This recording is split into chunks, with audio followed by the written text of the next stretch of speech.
Hello guys, in today's video I will be showing you how to fix Livu.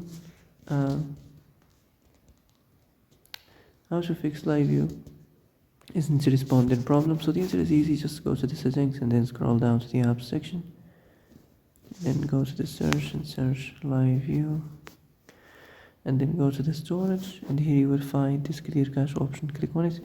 Now you can go check it if it worked, and if it didn't, you can try to restart your phone or turn the Wi-Fi off and on, or the Bluetooth or the airplane mode.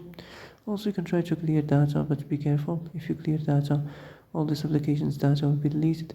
This includes all files, the settings, the accounts, the databases, etc. So be careful if you want to clear your data. And that's it for today's video. I hope this is the answer you've been looking for.